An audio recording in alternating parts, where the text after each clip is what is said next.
చంద్రబాబు నాయుడు గారి పరిపాలనలో రాష్ట్రంలో గంజాయి, అదేవిధంగా మద్యం రవాణా చేయడం, మద్యం వినియోగం ఏ స్థాయికి చేరుకున్నాయో, పరిస్థితి ఎంతగా దిగజారిపోయిందో చెప్పేందుకు అనేక ఉదాహరణలు ఉన్నాయి.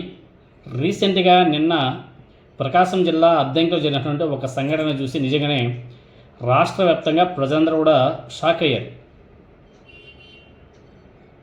ప్రకాశం జిల్లా అద్దంకి మండలంలోని శంకవరపాడు వద్ద చోటు చేసుకున్నటువంటి ఈ ఘటనే చంద్రబాబు నాయుడు గారి పరిపాలనకు ఒక నిదర్శనంగా చెప్పుకోవాలి.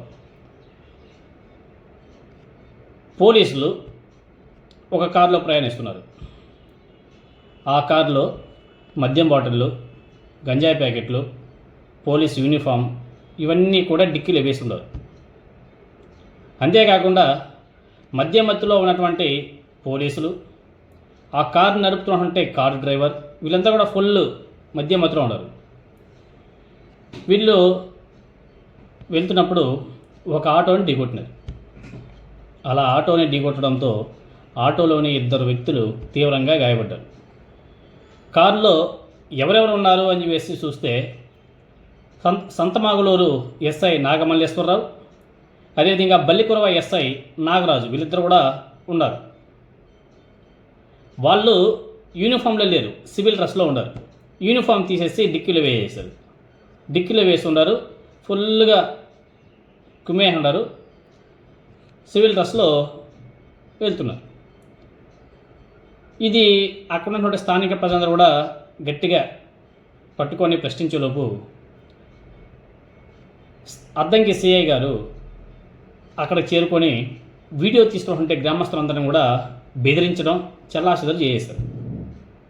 ఇంతకీ వాళ్ళు ఆ ఎస్ఐలు ఇద్దరు ఎవరో, ఎక్కడి నుంచి వచ్చారు, ఏ పార్టీకి వెళ్ళారు, ఎక్కడ తాగినారు, ఎక్కడ తందనాలు ఆడినారు అని చెప్పేసి ఒకసారి చూస్తే బల్లికురవ ఊర్లకొండ వద్ద ఎస్ఐ నాగరాజు ఒక ప్రైవేట్ పార్టీ నిర్వహించాడు.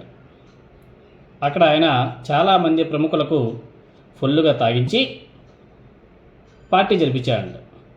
ఆ పార్టీలో మిగిలిపోయింది కదా మద్యం, గంజాయి ఇవన్నీ, వీటన్నిటిని కూడా ఆ కార్లో వేసుకొని బయలుదేరేశారు.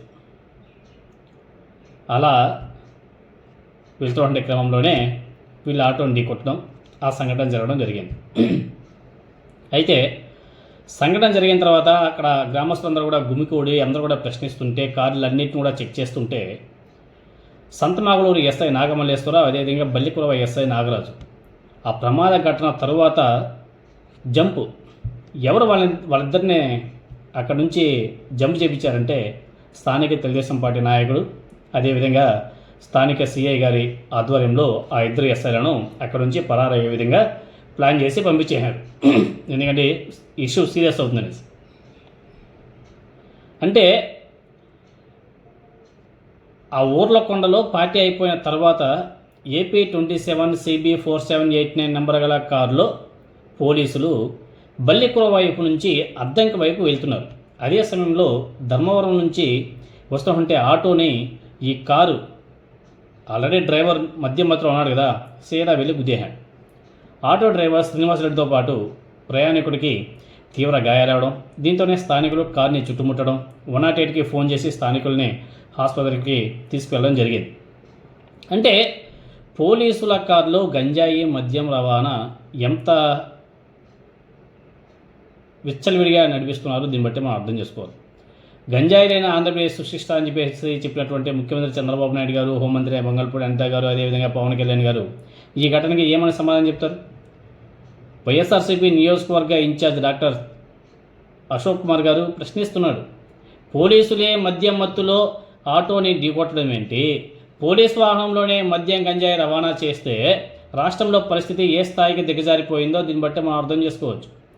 మద్యం, గంజాయి రవాణా చేస్తూ ఎస్ఐలు దొరికిపోయినా సిఐ వచ్చి వీడియోలు తీస్తే లోపలేస్తామని చెప్పేసి గ్రామస్తులను బెదిరించడం ఏంటి అనేసి అందరూ కూడా ప్రశ్నిస్తున్నారు.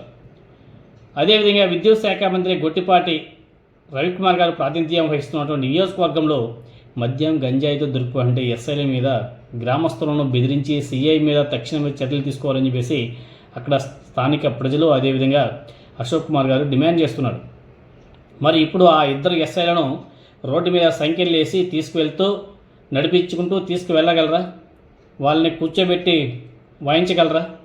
అంటే అదే ప్లేస్లో ఎవరైనా ఒక సామాన్యుడు కానీ దొరికి ఉంటే నానా హింసలు పెట్టి పిచ్చ కొట్టుడు కొట్టేవారు, సంఖ్యలు వేసేవాళ్ళు, రోడ్డు మీద నడిపించేవాళ్ళు, కూర్చోబెట్టి లాఠీలతో వాయించేవాళ్ళు.